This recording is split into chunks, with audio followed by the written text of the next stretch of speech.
You're listening to Two Girls, One Crossword. I feel like we've got some big news to tell our listeners. Do we? Well, we did a thing that we said we would do. We did it yesterday. We went to a mall together. Oh, right. Yes, we did. We went to an indoor mall. We did that same topic a couple episodes ago, and we vowed to go to an indoor mall together, which is something we do all the time. I mean, vowed to do something that we talked about in the episode, but we actually did it. We went to the food court. It was a Hot Topic. What a day at the food court, I will tell you. We show up at the food court, and Grace is like, oh, this place looks good. She goes to order, and they're like, it's our grand opening on a Thursday night. You get, like, the meal was free. Each person got, like, a free meal. And it was like, huh? Just, like, fates.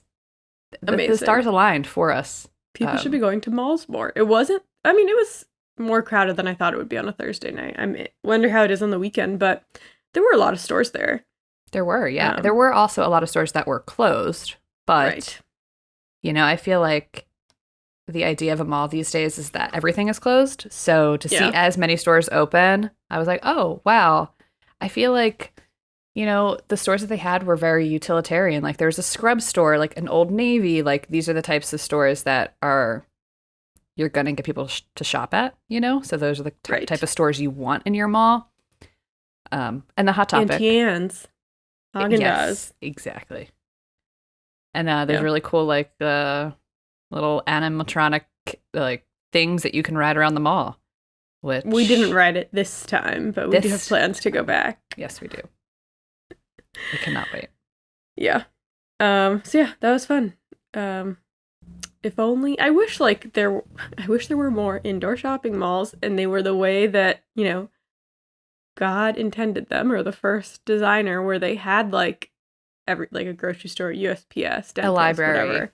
Yeah, I know. It'd be a nice place to go meet up. Like, oh yeah, let's meet at the mall. And it's like, oh good, I have something to drop off at the post office. Exactly. I have to go pick up a book, but let's meet there and get a lemonade. Mm-hmm. Mm-hmm. That's the kind of world I want to live in. I hear you, because not for nothing. Sometimes doing all of that stuff separately is like too much, but if it was all in one place, easy peasy. Easy and as you pie. Could walk, like a place where you could easily like walk to them. Anyways, we're basically like mall girlies. Mall girlies, mall enthusiasts, if you will. Right, there we go. I feel like that's like the biggest thing that happened to us in the last 2 days. That is true. So if you like malls, maybe you listen to our other episode on this podcast called Two Girls, One Crossword. That was my very poor attempt at doing a segue. But I'm Grace Topinka. I'm Chelsea Rowan. This was the mall topic was one of our like rare same topic episodes. We don't often. There's only 4 of them, I think. It's crazy considering this is episode 162 or something. Mm-hmm. Only 4 times have our interests intersected. Today, my topic today could definitely be a topic that you've done, so or that you also did. So we'll see. I feel like I was thinking the same thing, but it's one of those. It used to be easier to tell if you might do a topic because we would have known which puzzles the other person was doing. Right. Like I don't know if you did this puzzle. But if you did this puzzle, I think this is something that could pique your interest. I didn't do too many puzzles this week, as if you saw Twitter and why we weren't here last week. My cat, he's very sick. But anyways, I've been dealing with my cat's numerous medical issues this past week. So I feel like I haven't had the mental capacity to do a lot of puzzles. So I only did a couple, so maybe I didn't do. Nobody is judging you for the number of puzzles you're doing. We're just hoping that Arnold gets back on his feet. Pulls through. Poor little guy.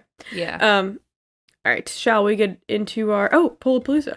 A Pollapalooza. I actually did it in time. Let's do the poll. Results are in. Okay. I asked, what was your era of MTV? Music videos 24/7? TRL and some reality TV? Basically all reality TV? Or never watched it? And 73% of the vote said music videos 24/7. Wow. So I think our Twitter followers like skew maybe older than like our listener demographic. I was just about to say that Twitter definitely skews a little older. Mm-hmm.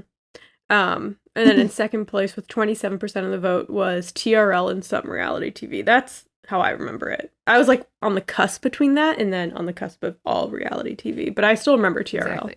I remember TRL as well, but I feel like most of what I was watching, like 99% of what I was watching on MTV was reality television. Right. We would watch Cribs. Exactly. Room We would watch Raiders. our music videos on MTV On Demand. So I guess it's technically MTV, but I wasn't watching like the on-air programming for music videos. It was like, go to the MTV On Demand channel and like look through all the music videos and have them play them one by one, you know? That's yeah. I know. I do feel like it is. I try not to get too, you know, nostalgic about the good old days, but I do feel like there is something about like everyone waiting to like see something and like watching it together. I feel like now everyone watches, like, you just see things on your own, which is still fun to like be waiting something drops at a certain time, but like I guess you would be watching it alone in your house too, but like maybe you would have friends come over to like, you know, oh, so and so's new new music video is coming out. Yeah. Right. I feel like today, like when I was in high school, my music choices were basically what defined my friendships in a lot of ways. Like, that's the thing that made me talk to certain people and made us continue to stay friends. We went to concerts together. We watched music videos of the artists that we liked together. We discovered new music together. I feel like as an adult, my taste in music feels very isolated to like the things that I discover on my own. Like, and, you know, I like this, you know, kind of disseminate my interest to my friends in as much as I can, but like, I'm like listening to 99% K-pop. Right. It's like, unless somebody else is like really into K-pop, it's like, I've got nobody to have like these conversations with, you know? Yeah.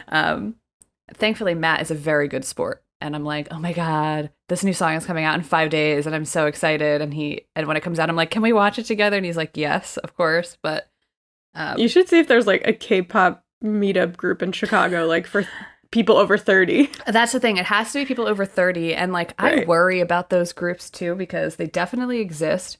But some people are over 30. It still feels kind of predatory to like K-pop in some ways, depending on the group. And I have to like be careful. You know, I'm like, I'm here for the vibes, for sure. You know? Yeah. So, Matt's the same way. He's like, why don't you find like a K-pop Discord? I'm like, they're going to be like 15. Weebs. And yeah. And also, I don't need new friends. It's too much work. Right. Anyway. Well, what are we talking about? Oh yeah, our podcast. Should we go into our hits and shits? Wait, where am I? Oh yeah, I'm recording. Sometimes we just get lost in conversation. Yes, let's do our hits and our shits.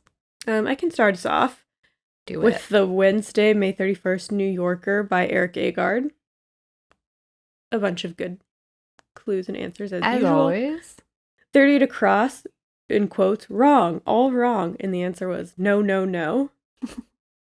45 across, prefix for verse or corn. I was like, what is this? Then it was uni, like universe and unicorn.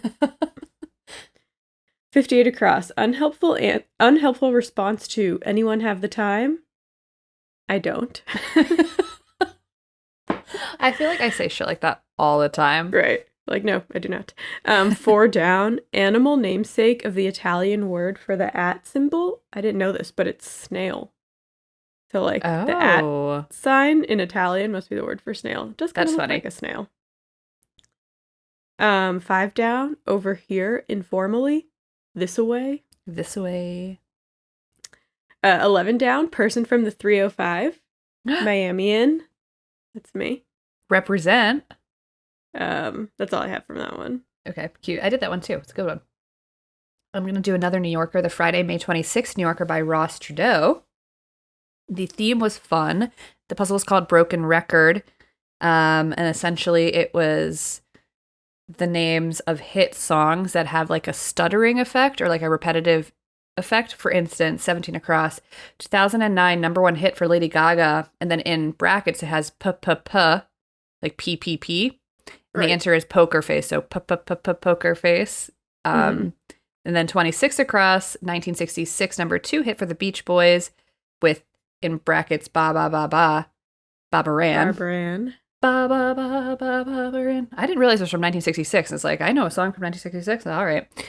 40 across, 1974, number 1 hit for Elton John with ba ba ba. Benny and the Jets. Yes. 53 across, I do not know this song. Maybe you do. 1976 debut single by the Runaways, Cha Cha Cha Cha Cha.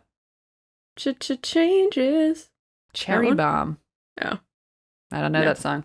And then the last one was 64 across, 1979, number 1 hit for The Knack, Ma Ma Ma, My Sharona. It's a fun one. Nice. I thought they were going to have the Billy Joel heart attack, tack, tack, tack, tack, tack, tack, tack. Oh. You ought to know by now. That's great. Yeah. I wonder what the title of that one is. I don't know. Moving Out, isn't it? Oh, cute. Maybe. I don't know. I'd have to like sing the whole song to get there, and I'm not doing that on air. Not live on air. Also from that puzzle, I liked this one. 52 across, small character in Monsters Inc. ? Mike Wazowski? Comma. Like the comma in the movie title. Right. And then Got me also, there. 49 down, large group of cicadas that emerged in 2021. And the answer was Brood X. And there's something so apocalyptic about naming a swarm of like cicadas Brood Right. X, you know? I just wanted to say, it feels very doomsday. Yeah, it's like, can we give him like maybe a nicer name? Because I feel like we're just kind of, setting ourselves up here. Yeah, exactly. That's what I have from that puzzle. Well, I did the Tuesday, May 30th New Yorker by Brooke Husick. Nice. Shout out to you, 15 across, convenience store chain with a reduplicative name. Wawa? Yeah. Oh, Wawa. 18 across, phase in which one subverts the expectation to be nice. Villain era. I was like, phase, but it all Nice. comes together. It's amazing. 20 across, story with a point, ? And the answer is attic. Oh, Like, nice. the story of a house with a point. Yes. 33 across, imperative that opens Shania Twain's Man, I Feel Like a Woman. Let's go, girls. Let's go, girls. Cowgirl emoji. Right. That's all I have from that one. Cute. I have another theme. A couple of... most of the stuff I'm talking about today are going to be themes, but the theme from the Monday, May 29th New York Times by Katie Hale and Zachary David Levy. I don't know if there's like an actual like specific theme for this, but I realized I was putting all these answers in, or like in my hits and shits, like I was picking these clues and answers as like hits, and then I was like, why do they all rhyme? And then I realized, oh, the theme is that they all kind of are interesting, funny phrase. Well, not funny, but interesting phrases that rhyme. I just think that they're all pretty well written, and it's great that they rhyme as well. So, for instance, 16 across, longest side of a right angle is a hypotenuse, which is a great word. But 23 across, reckless way to play things. Fast and loose. Fast and loose. Nice. 38 across, dessert made with cocoa and egg whites. Chocolate mousse. Yes. Quaint cry of surprise, 47 across. This is hilarious to me. What the deuce? Like, what? And then 60 across, smoothie chain founded in 1990 is Jamba Juice. So we're oosing today. Nice. So yeah, I had like what the deuce, chocolate mousse, fast and loose in my hits, and then I was like, oh, this is all a theme, I think. So very good. That's all I have from that puzzle. I just have a few from, literally 2 from the Monday, May 29th New Yorker by Anna Schechtman. 5 down, Kvetcher's cries, and the answer was ois. And then 7 down, they're used to make wings, eyeliners. Nice. Very good. That's all I got for everything. You're good. One more theme from the Thursday, June 1st New York Times by David and Karen and Paul Steinberg. So it's David Steinberg who does constructing often. But Karen and Paul are his mom and dad, so that's cute. I was wondering, I was like, wait, is it like siblings or, oh my gosh. Yeah, I went on the wordplay blog just to see like if it was, like what part of the family they came from, mom and dad.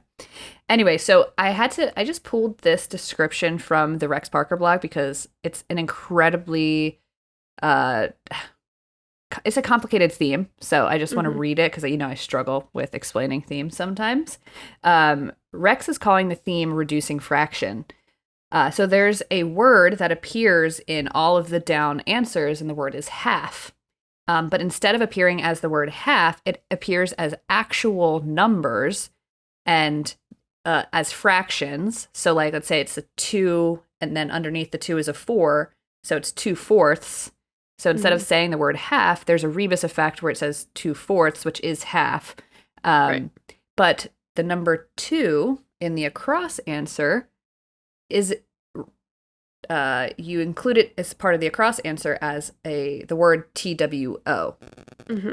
I actually ended up just describing it to you without reading his thing. Anyway, so for example, 17 down, coffee with less kick. The correct answer is half calf, but it's written as 4/8 calf. Okay, so the corresponding across answer, for answers for that, 16 across, not up to us, is out of our hands. So the F of and the OUR of our is just represented by the number 4 in the square. Okay. And then 19 across, increase the intensity of, is heighten, and the number 8, the EIGHT of heighten, is represented by just the number 8. That's cool that it's the actual spelling of the numbers, because sometimes when you see numbers in, it's just like the phonetic, sound of the number. But and so this repeats throughout the puzzle, and it's pretty good. I'm just going to read one more. 26 down, pretty darn good is not half bad, but the numbers are not 2/4 bad, 2/4 rather. And then the corresponding acrosses was 37 across. Doctor's reassurance before a shot, it won't hurt. And 40 across, small fancy confections, and petit fours was the answer there. It was a good puzzle. Nice. And the theme was the star there. And the fact that it was a family effort. Very cute. So that's amazing. I'm going to end with the Thursday, June 1st, New Yorker by Robin Weintraub. There's a couple that I liked from this. 5 across, parking spots at a pub, ? Bar stools. Nice. 17 across, embarrassing discovery at the Louvre, say. Art forgery, that would be incredibly embarrassing for them. 37 across, reference book for geography buffs and armchair explorers. I thought it was funny, armchair explorers. I'd never heard that before. And the answer was World Atlas. I just liked the actual clue. Yeah. And 28 down, I learned just an interesting little thing. Predictor or indicator of change. The word is bellwether, BELLWETHER. I was like, I'd never heard that before. So I looked up the origin of the word bellwether, and apparently it comes from the leading sheep of a flock would wear a bell on its neck, so you could hear the flock moving. Oh. But it also is an indicator of change. You could use that as a term in just your day-to-day life. Right. And I will. And you will, and you have. And then 32 down, subject to tinny music, maybe. And the answer is elevator? Put on hold. No. Oh. And I talked about Muzak, but we haven't added that to our topic master list yet. It must have been in the last 20 episodes. We haven't put them in. But within the last 20 episodes, between episode 140 something and now, I have covered Muzak. So if you're curious about the origin of Muzak and elevator music or on hold music, find that episode, listen to it. It's pretty interesting. It really is. Grace said it. You have to listen to Grace. And that's all I have. All right. Shall we flip the coin then? Flip the coin. Who's going to go first this week? I really wonder. All right, I'm flipping the coin. Hold on. Are you okay? good? That's Have you ever like opened one of these water bottles? There's like pressure built up inside. Oh yeah. And the water just like shot out. So if anyone's watching on YouTube, then That happened to me on an airplane, and it got all over me and the woman next to me because I didn't realize. It was like lesson learned. It happened to me really bad. Like driving, I had a water bottle, but we were driving in a place that had like altitude changes, I guess. And yeah, it like exploded. Oh no. I don't know what its deal is now, but sometimes it just happens. It just happens. But I'm gonna flip the coin. And I'm gonna flip the coin now.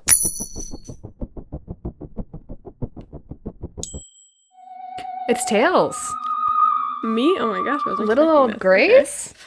Okay. Let me get set up here.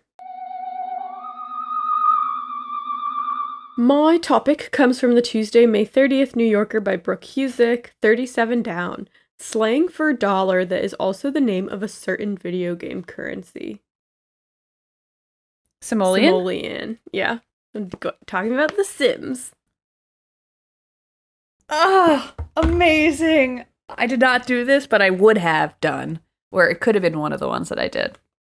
So, Charles and I are both Sims girlies. I'm not anymore, but like growing up, I was huge into Sims. I mean, I had like Sims pets, I had expansion packs, like everything you can imagine. Did it all. I would be more. Matt bought me The Sims for PlayStation, but anybody who plays The Sims know that playing on console is like not a possibility. I do have Sims on Matt's computer because Matt has like a really like nice built out computer, and I do play occasionally. But if I had my own computer, it'd be over for you guys. I'd be playing all the time. Yeah, I feel like it is a bit harder on the PlayStation. But Chelsea and I did make Sims of ourselves when we threw a party. And all I wanted to do was like kiss one other Sim, but it didn't happen. Instead, all Nobody these people wanted came to to our kiss house us. and they were like going into our bed and like going on our computer and stuff. Well, didn't we evicted a family from the Goth Manor, remember? Right. We had to. We had to do what we had to do. Okay, so The Sims. The Sims. It is the best-selling video game franchise of all time. Franchise series of all time. It just hit its 20-year anniversary in 2020. Wow. So I'm going to talk about like how it got started and then a little bit like how it expanded to where it is today. Most of my info is from an article on Washington Post called How The Sims Navigated 20 Years of Change to Become One of the Most Successful Franchises Ever by Elise Favis, and an article on Mental Floss called A Brief History of The Sims by Jake Rosen. So the creator of The Sims is a man named Will Wright, which sounds like a Sim name. It does. He grew up in Atlanta, Georgia, and he apparently, as a kid, he dreamed of becoming an astronaut, not because he loved science, but because he wanted to colonize outer space so that people from, like, the overpopulation issues on Earth could, like, be, fixed by people moving to this new planet. What an interesting dream to have as a child, like, right. to cure overpopulation. I feel like he said that once, and then after he became the creator of The Sims, he, like, really, Yeah, he leaned into it. Right. He was also fascinated by architecture and engineering. He went to LSU at the age of 16, so he was, extremely smart. Then he transferred to Louisiana Tech, dropped out, and eventually studied robotics at the New School in Manhattan. And he would enter robot fighting tournaments, and one time he won a tournament by having his robot wrap the other robots in gauze, rendering them immobile. Wow. And the strategy was so clever that it quickly became banned in competition. He was always like one step ahead. Yeah. All that to say that Will had a bunch of different interests. He liked science, he liked architecture, he liked, people, all kind of like interest and expertise that would prime him for this growing gaming industry that wasn't really like, it was still starting off. So it's like, that's what they say. Sometimes it's like, you might be really good at something that doesn't even exist yet. So yeah, just keep entering your little robotics competitions. But he got married, he moved to Oakland, California, and he decided to try his hand at programming a game on his Commodore 64, which was an 8-bit home computer. Wow. And he created his first computer game ever called Raid on Bungling Bay, which was a helicopter simulation that tasked players with destroying enemy strongholds on an island. And it was a big hit. It sold well in the PC gaming market. It sold over 1 million Nintendo cartridges, mostly in Japan. Damn. But while making this game, Will discovers something about himself. While the helicopter attacks were fun, what he found really interesting was building the city that would later get destroyed. Ah. Enter the game SimCity, which was essentially an urban planning game. So SimCity allowed players to build roads, schools, worry over crime rates. They could adjust over 100 variables, but those adjustments would each have a consequence. So, like, if you had a rise in crime, your population would go down. Occasionally there would be an earthquake, a meteorite shower that would, disrupt things. Mm-hmm. And he tried to sell this game to the same company that did his raid on Bungling Bay, but that company was like, no, we only want games where people could win. Like, why do you want a game where you just build something, like, and you don't destroy it? What's the point of that? That's so funny because these types of games are huge now. Right? But they weren't at the time. Yeah. So the story goes, he ended up running into a man named Jeff Braun at a pizza party, like no other explanation of what, like, adult pizza party they were at, but... Yeah, like at a Chuck E. Cheese or something? Yeah. I would host a pizza party. I love pizza. Actually, I was thinking we should probably do we could get we'll talk about this later. I have an idea. Okay. All right. Okay, Jeff made font software and he wanted to get into gaming, so they co-founded the Maxis software company, which released SimCity in 1989. And it was slow at first, but eventually it started to get really popular. In June of that year, it was featured in the New York Times with professors of urban planning praising the game and pledging to introduce it to their classrooms. By 1992, it had sold an estimated 1 million copies and was a pioneer of an entirely new genre of computer game designed around building something rather than destruction or battle. Just to say, like, I love games where I can build things. Like, one of my favorite parts of The Sims is building the house. One of my favorite parts of, like, playing Valheim is not, like... Building. Yeah, it's like getting the resources, building the thing, and then doing the next project and building the next thing. I love that. That's how, like, when I played Sims when I was younger, it's like, I just loved building the house and, like, designing the family. And then, like, once it came time to play with them, I was like, I'm going to do a different family now. Maxis created a bunch of spin-off games of SimCity, including Sim Ant, which allowed players to oversee a prospering ant colony in a residential backyard. Interesting.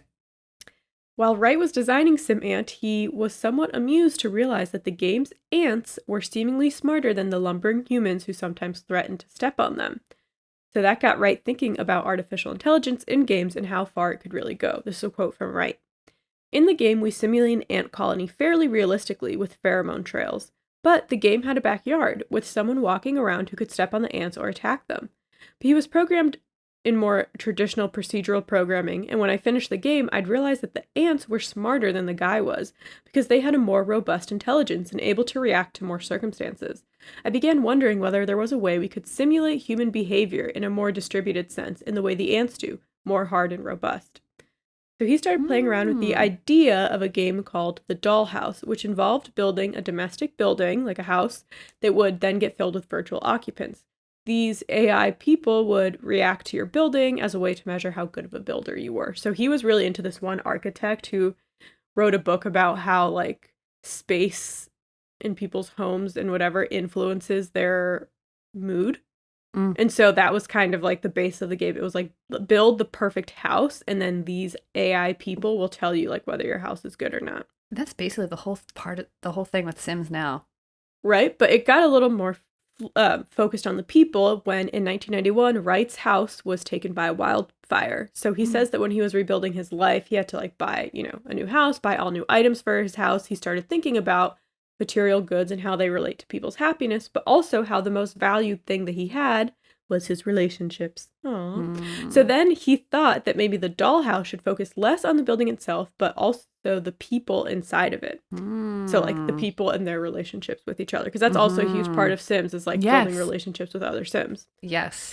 So as this idea was developed, Wright was tasked with getting other people on board, and it was a tough sell. So from the Mental Floss article, quote, Wright may have been a co-founder of Maxis, but he still had to convince his colleagues that a game in which players bought spoons and hung out in their homes was a good idea. And the game... It's amazing to me. Right. I mean, the premise of The Sims, it's like, especially when it first came out and there weren't as many cheat codes, it was like, yeah, you build a house, you have to get a freaking job, go to work every day, like, come home, clean the house. Right. The game quickly became known as the One Maxis game where players would be expected to clean toilets, and so its nickname was the toilet game. Oh my God. Aside from that, executives were afraid that a virtual dollhouse wouldn't appeal to what they perceived as a male-skewing video game audience. Although I don't really get too into that, but I do feel like Sims has a lot of, I don't know if it's majority female players, but yeah, they kind of realize like, oh yeah, women like playing video games too. And there's women who like playing like, the helicopter games, but it's like maybe we need, there's a whole untapped market here of For like sure. types of games that people could be into. For sure. And I think The Sims is like, Matt really likes The Sims for the building aspect of it. Similar to me. Like, and I think there are people that like The Sims for the emotional connection aspect or like the actual gameplay aspect. Yeah. I think there are ways that it can like, appeal to multiple audiences, but it's interesting to think that like when it was first coming out, they were like, guys want to shoot things. Nobody's going to want to play the toilet game. Exactly. And then they had a bunch of focus groups and they all vetoed the idea. So while Wright continued to churn out SimCity spin-offs like Sim Golf and Sim Isle, he kept pursuing the Dollhouse on the side. Thank God. In 1997, Maxis was purchased by video game giant EA, and EA saw the potential in the Dollhouse game, and they put it through development where it got its official name, The Sims. So the SimCity, like The Sims, it all comes from simulation game. Yes, so and it's all connected. They were like, the Dollhouse doesn't appeal to male audiences, so if we're going to make it, you need to call it something else. So they call it The Sims. Mm-hmm. Wright assigned a number of key traits like hunger, hygiene, and even bladder relief that would be factored into how happy a sim could be. And yes, if you've played Sims, it's like they have to go to the bathroom, and then it's like something you're trying to get them to kiss reason. their neighbor, and they just have to pee the whole time. And you're like, enough. It's not happening then. Yeah. And while commerce was an important part of the game, and yes, Sims had to find a job and go to a job every day for money to like buy stuff for their house, Wright also liked subverting the commerce-driven nature of the game by building in cheat codes that granted the player thousands of free simoleons. So he wanted us to use Rosebud, people. He did. He wanted us to use it. And I think, oh God, the game is so fun because like, even though you have to go to your job, like crazy things could happen to you at your job. It wasn't right. The thing is, like, Sims is not just a recreation of real life, and I think that's why it was successful. There's, like, some absurdity elements to it. There are these cheat There's codes. a humor behind it. Yeah. Yeah. Okay, as for the language they would speak, so there's a couple, I read a couple different things about Simlish, but here's one of the, claims about it. Originally, they were going to speak a language that would be unfamiliar to most players, like Navajo or Ukrainian. But when audio engineers recruited actors from the Bay Area to record the dialogue, they had trouble getting through unfamiliar words. Instead, the actors, who had an improv background, suggested an improv exercise where they used nonsensical words to tell a coherent story, aka Simlish. So if you listen to Simlish, it is kind of like gibberish. Mm-hmm. Some other people said it was a combo of 6 different languages. But there are direct translations, like there is a way to say hello in Simlish and stuff like that. But it's basically gibberish. In 1999, The Sims was finally showcased at the E3 gaming convention in LA. But EA and Maxis were still a little hesitant that the game would flop and ruin the good reputation of the popular SimCity franchise. So it was given a tiny booth tucked away in a corner. And it may have gone unnoticed except for an unexpected lesbian kiss. Happy Pride, everyone. So, a little background. Sims in the game, they can date, they show affection, they get married. Have kids. But when it first came out, EA decided not to allow same-sex relationships to avoid criticism. I mean, this was in the 90s, so. Yeah. Or sorry, it came out in 2000, but they already had criticism about some of their stuff in the game, so they just decided to not do it. Whatever. In order to prep for the convention, a coder was asked to work on some coding relating to the game's social interactions between the Sims, but the programmer was given an old document that was before EA had officially decided to write out same-sex relationships. And he had to create 3 scenes from the game to display at this E3 convention. One of the scenes was a wedding between 2 straight Sims, but there were a lot of Sim attendees in the audience of the wedding. So many that the programmers didn't assign specific actions to all of them. They just kind of like, you let the AI let them do whatever they wanted. And during the wedding, 2 female Sims in the audience started making out, a decision they made themselves via AI. That is hilarious. Is that amazing? So Sims became the talk of the convention. People all of a sudden like were wondering, they knew Will Wright and other games he'd come up with. So people were like really waiting to see like, okay, what is this game going to be like? Mm-hmm. It was released in 2000 and it became the best-selling PC game in each of the 4 years following its release. It was eclipsed only by its sequel, The Sims 2 in 2004. My God, The Sims 2, The Sims 3, amazing. Expansion packs started being released at regular intervals, which opened the world of The Sims to include house parties, pets, dates, vacations, and more.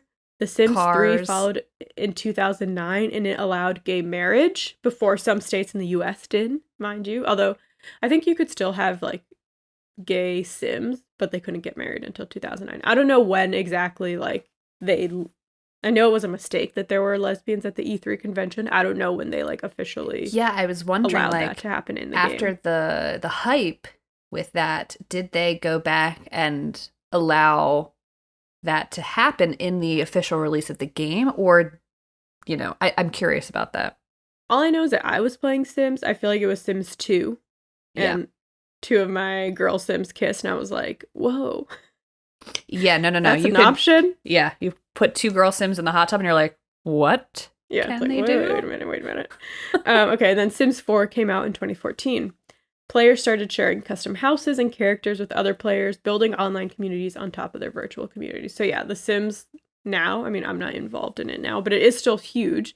And there's people who make like, you can buy like characters from other people. People make, characters and builds that are based off of things in movies and TV shows. It's very, very cool what people have done. It is. A friend of ours is a Sims streamer, and she does classical house builds on The Sims live on Twitch. That's cool. Which is pretty cool. Like John Adams' house or whatever the fuck it says. Right. It's fun. There's a guy who is on YouTube. I'm sure he's on Twitch, but he has like, he's done all these cheat codes in Sims to like get rid of a lot of parameters that they put on you, and he does like crazy things, like puts 100 Sims in a tiny house and like see who survives, and it's so funny and so entertaining. Okay, the Sims franchise has now sold over 200 million copies worldwide. It's part of the Museum of Modern Art exhibit, and it regularly releases expansion packs to broaden the scope of the Sims universe, which effectively began with ants. I know that there's some issues too with the Sims and expansion packs. It's like issues with some diversity stuff. Like they don't have as much diversity for non-white Sims as far as like character options. It's a shame. Like the online community is much more diverse for like right. Like if you're looking for like specific hairstyles for Black Sims, it's better to like go onto the online communities, find the like homebrewed like expansion packs essentially, and download them that way. Yeah, because that's so crazy that people are able to do that. Like create I think that. That's awesome. And I think it's cool that The Sims allows you to do that. Do you know what I mean? Right. Like Yeah. they know about this online community, and even though they should be doing it themselves and like developing these things themselves, but I also think it's cool that they like allow their fans to develop their own things and create their own packs, and it makes Sims just feel much more expansive that way. As for Will Wright, he went on to develop a game titled Spore that was released in 2008 and followed a single-cell organism to world domination. Wright once said that if the entire game was explored to its fullest, it would take 79 years without rest to complete. He's crazy. That's crazy. Okay, I feel like I've heard of that game. Some random fun facts about Sims.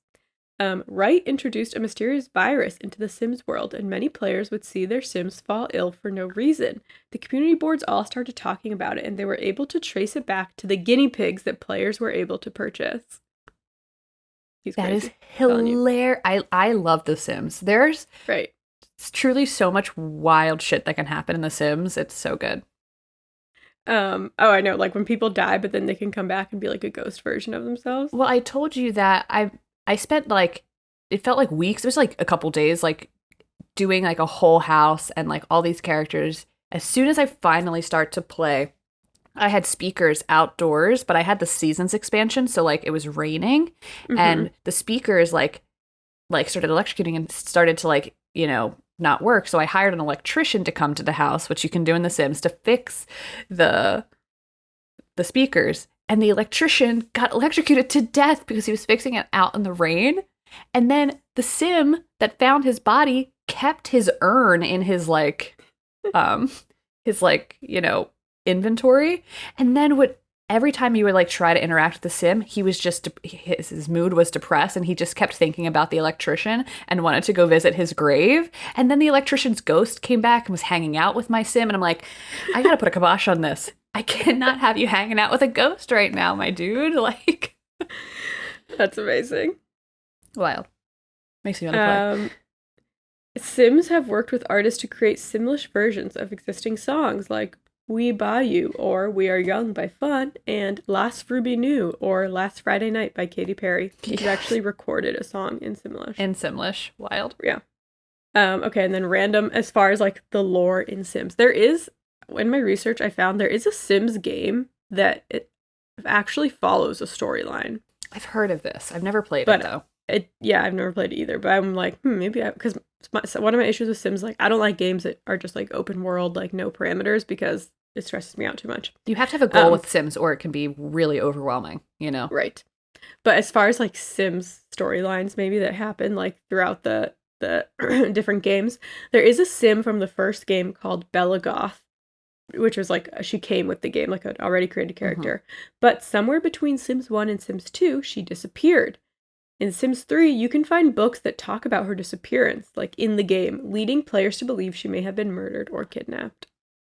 I love The Sims so much. Yeah, there are some recurring, NPC characters, or, in certain towns, the same types of people live there, and, they'll show up at your house, or you work with them at the bakery or whatever. Right. It's amazing. Ugh. I love some of the expansions too. I have the seasons expansions. I have the farmer or the gardener expansion, so you can garden and have a green thumb skill.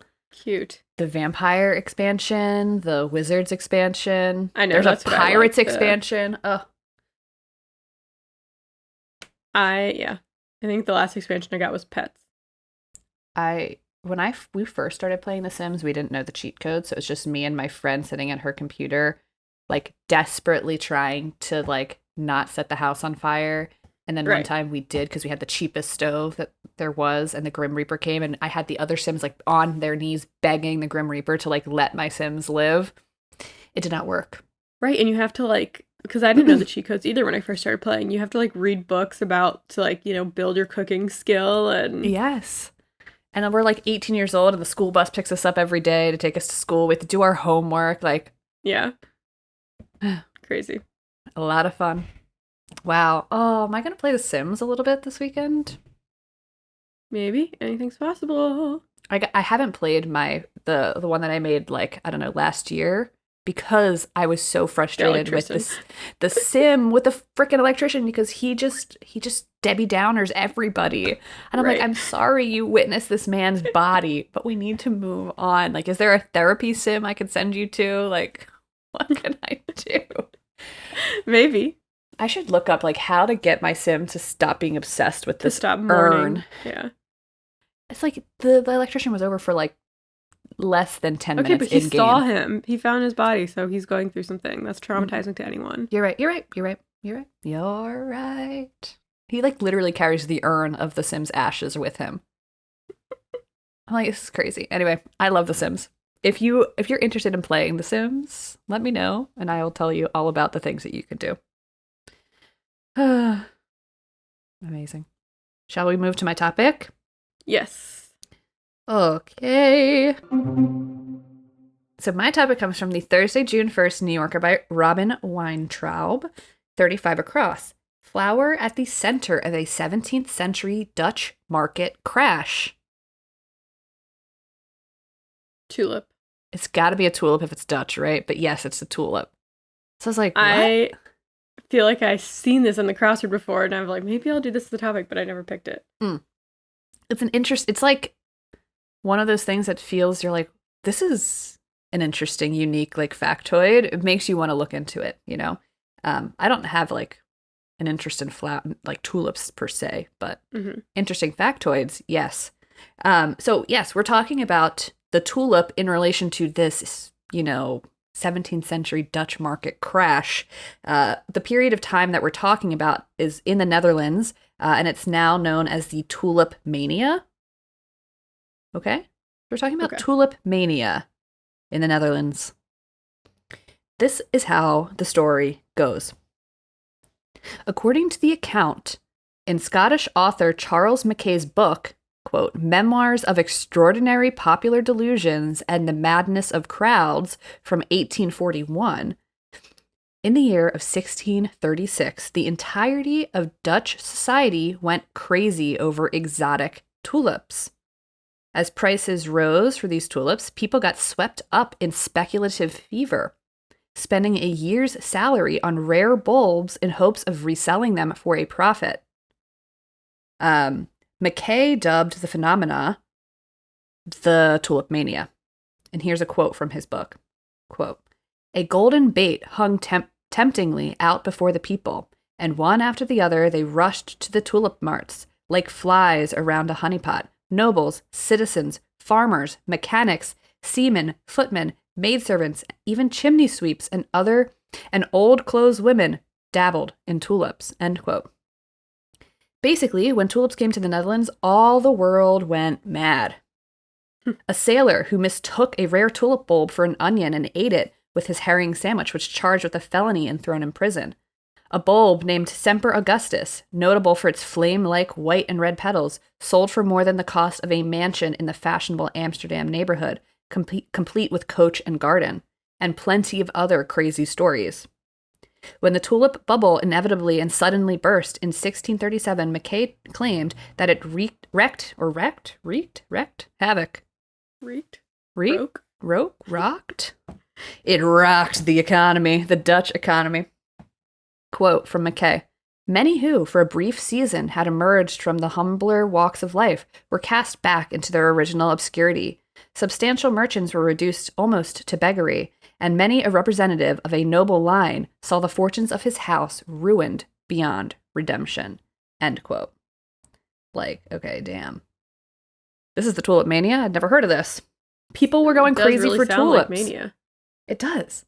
I mean, tulips are beautiful and all, but like people are going ham for tulips. To buy one for... Oh, so do tulips, like, they die, but then they come back? I mean, I guess all flowers are like that, but they're like especially hardy? That's why they're like popular in Chicago.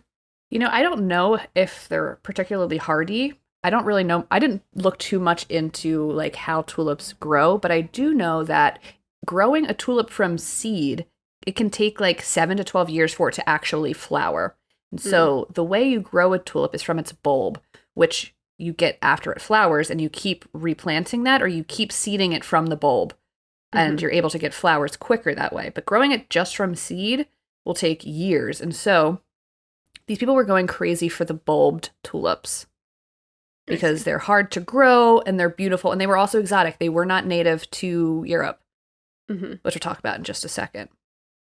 If anybody knows more about like the hardiness of tulips or like why, I don't know. To me, I have this perception of like growing tulips is like complicated. Let me know if that's the case or not. Maybe I'm just thinking about growing a tulip from seed is complicated, but it might not even be complicated. It might just be like it takes a long time for it to flower. It's not that it's hard to grow it. You're just not going to get the results you want for potentially a fucking decade. Okay, so people are going crazy for tulips, but let's backtrack a little bit to get some context about what was going on in Dutch society at the turn of the 17th century. So I got my information, most of it from history.com and the Smithsonian, and both of those resources pulled a lot of, or cited this book by Anne Goldgar called Tulip Mania, Money, Honor, and the Knowledge in the Dutch Golden Age. This period of time is the Dutch Golden Age. So, first, historical context. The Netherlands experienced a major demographic shift during its war for independence from Spain. I didn't even realize that the Netherlands were controlled by Spain at one point. This goes to show you I have very limited knowledge of European history. Anyway, so they were fighting for their independence. That began in 1560s and it continued into the 1600s. And during this time, merchants arriving in port cities like Amsterdam, Haarlem, and Delft established trading outfits, including the infamous Dutch East India Company. This explosion in international commerce brought enormous fortune to the Netherlands despite the war. And when they did finally get their independence from Spain, the Netherlands were mainly led by urban oligarchies comprised of wealthy merchants, unlike other European countries, which were controlled by landed nobility. So this was like merchants, working class people, being like the powerful class rather than it being a noble class. So basically, the new money, the new faces, and the new ideas revolutionized the Dutch economy in the late 16th century. And when economy changes, so do cultural and social values. There's a growing interest in natural history and a fascination with, quote, the exotic, specifically among the merchant class, meaning that goods from the Ottoman Empire and farther east fetched high prices. People were like obsessed with that kind of stuff. So the influx of these goods also drove men of all social classes to acquire expertise in newly in-demand areas.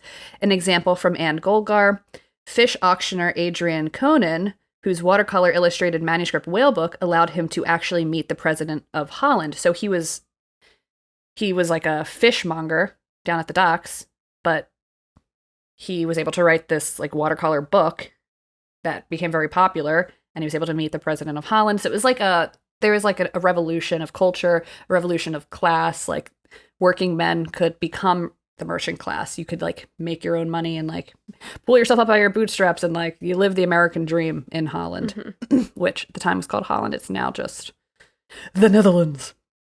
Anyway, and of course, botany was not excluded from these new areas of expertise. People were like losing their mind about flowers and shit.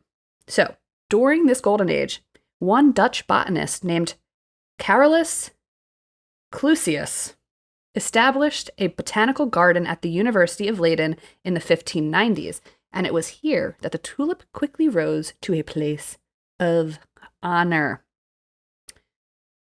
So what do we know about tulips and how did they arrive in the Netherlands?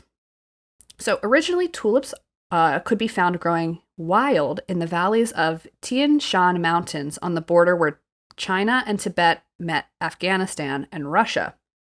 Tulips were cultivated in Istanbul as early as 1055. By the 15th century, Sultan Mehmed II of the Ottoman Empire had so many flowers in his 12 gardens that he required a staff of 920 gardeners to care for them. Oh my god. Imagine how beautiful that must have been to see. Yeah. Tulips were among the most prized flowers, eventually becoming a symbol of the Ottomans. There isn't much on how tulips got transported to the Netherlands. Some attribute it to a guy named Ogier de Busbecq, who is said to have brought tulips to Charles V, who was the Holy Roman Emperor at the time, from Sultan Suleiman the Magnificent, who sent the first tulip bulbs and seeds to Vienna in 1554 from the Ottoman Empire. But I only saw this account once, and the account said it's questionable. So there's no like real like, this man went to the Ottoman Empire and brought back a singular bulb and it revolutionized Europe. I think there was just people that were interested in Eastern stuff, traders that went there, brought things back, and it was like a slow trickle of, goods and culture. Mm-hmm. Anyway, nevertheless, tulips arrive in the Netherlands. The Dutch learned that tulips could be grown from seeds or bulbs that grew on a mother bulb. A bulb that grows from seed would take 7 to 12 years before flowering, but a bulb itself could flower the very next year. So you wanted the bulb. Right. Just like you were saying. Exactly. Clusius, the botanist from a bit ago, as well as other Dutch botanists and tulip traders, were interested in what was called broken bulbs, tulips whose petals showed a striped, multicolor pattern rather than a single solid color. Those were like the exotic ones. Mm-hmm. I mean, when you're walking around our neighborhoods, there's so many freaking tulips in Chicago. Like, so many tulips in Chicago. Most of them that I see are like the solid colored tulips, but sometimes you see the broken tulips. So it's like a white flower, but there's like red on the edges. It's very pretty. Mm-hmm. Anyway, so the growing demand for these rare broken bulbs led naturalists to study ways to reproduce them. And over time, the tulip craze grew and became a market of its own. Through her research, Goldgar found 6 examples of companies set up exclusively to sell tulips. Between December 1636 and February 1637, tulip prices spiked. The most prized bulbs, such as the one called the Switzer, experienced a 12-fold price jump. The most expensive tulip receipts that Goldgar found were for 5,000 guilders, which was the going rate for a nice house in 1637. That's crazy. That's crazy. But according to Goldgar, these exorbitant prices were outliers. She only found 37 people who paid more than 300 guilders for a tulip bulb, the equivalent of what a skilled craftsman might earn in a year. That's still a lot. Yeah. It's a salary. Yeah. And here's a quote from the Smithsonian article. Quote, "After all the money Dutch speculators spent on the bulbs, they only produced flowers for about a week. But for tulip lovers, that week was a glorious one."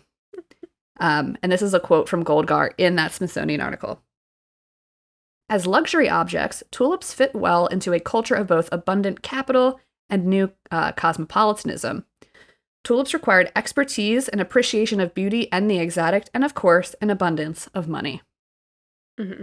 So tulips were like a luxury item. It's like there's fads that happen even now, like right. a PS5 or whatever it might be. It feels like a luxury item. So that brings us back to Charles Mackay and his claim that tulip mania took hold of all levels of Dutch society in the 1630s.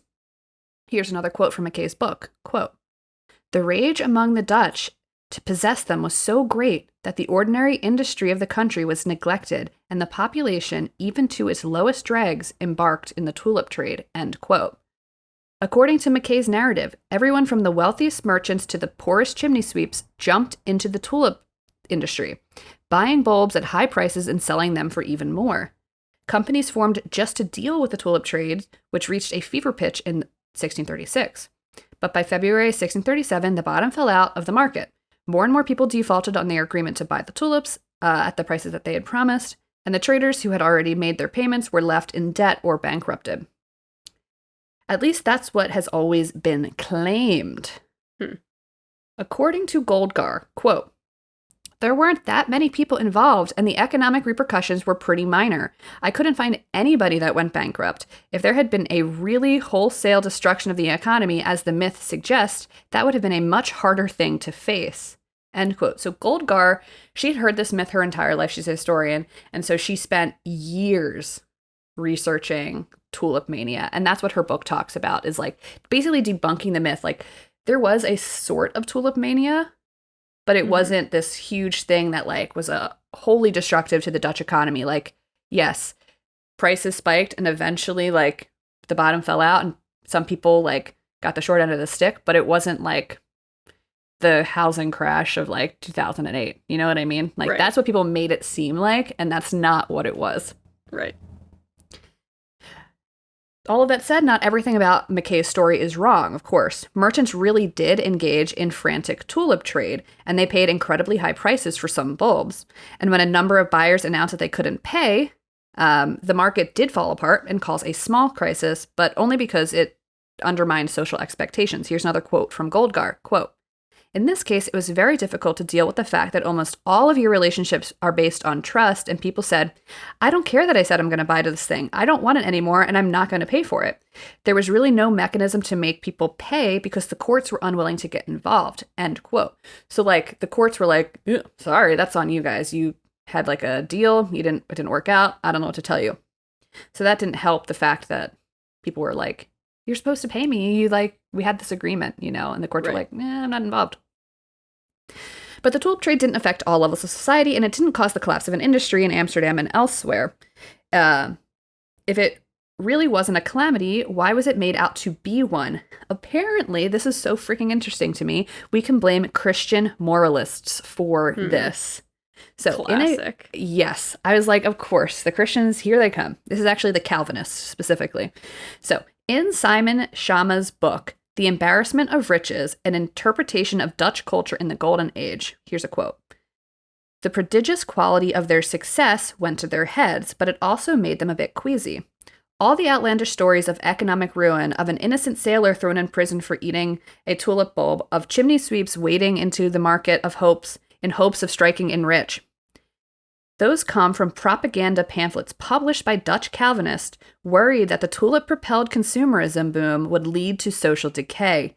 Their insistence that such great wealth was ungodly has even stayed with us to this day. End quote. Isn't that hilarious? That that McKay, who wrote that book about the deluge, tulip mania, he got most of his information from Calvinist propaganda, which I think is so funny. So that's basically it for tulip mania. But something I found interesting is that the term tulip mania is still used in finance today to describe a model for the general cycle of a financial bubble. So investors lose track of rational expectations, psychological biases lead to a massive upswing in price of an asset or a sector. A positive feedback cycle continues to inflate the prices. Investors realize they are holding an irrationally priced asset. Prices collapse due to a massive sell-off, and an overwhelming majority go bankrupt. Some examples of this cycle that might be more relatable than tulips: Beanie Babies, baseball cards, NFTs, and so on and so forth. Amazing. Yeah, and that is tulip mania. If it even existed at all. If I mean, it it did, existed. but not Yeah. to the extent. Not Interesting. Exactly. Well, now I know. Have you Yeah. ever been to the tulip fields in Is it Indiana? in the Netherlands? I've never been to the Netherlands. Right. I've never been to the tulip fields there. I'm sure. Is there a tulip field in the U.S.? Probably. There's a tulip fest. It's either in Michigan or Indiana. Maybe Michigan. Mm-hmm. But, yeah, it's like a But big they only fest that you bloom can for, go like, to. a week? Something like that. Yeah, I feel like it's like, if you miss it, you have to wait till next year. It's not like Right. It's not like It's like the pumpkin cherry picking. You have the blossoms. whole month to go pumpkin pick or whatever, or apple Yeah. pick or whatever. No, it's like the cherry blossoms. Like, they're going to be there and then they're going to be gone. And sometimes, with the cherry blossoms specifically, it comes early because of like the weather tricks the trees. And Right. then you might But have planned you've, your whole already trip booked your, yeah. and they're gone by the time you get there. It's sad. But Well, I'm going to look up when the Tulip Fest is, because it could be a really nice day trip for us to go to. right. I think it's in Michigan, which would be like a quick drive. We could stop at a certain place and restock on things and go see some tulips. And Right. Maybe go to a Renaissance festival. we have to go to a Ren Fair too. I feel like we've been trying to be more proactive about the things we're promising our listeners we're going to do. Right. The Ren Fair is just like, it's a drive. It's a And drive. it's like a long day while you're there. But just think they do have like good, hot dogs and stuff. Like a corn dog type situation. And we can dress cute. You could braid my hair for me and it'll be great. Yeah. Well, we'll get on that. In the meantime, you can talk to us on Twitter at the Good Eve Girls. Or Instagram at the Good Evening Girls. Or TikTok at the Good Eve Girls. Come on down, say hey, and until next time, please keep curious as always, and we'll see you same time, same place the next time we record. Promise. Bye-bye. Bye.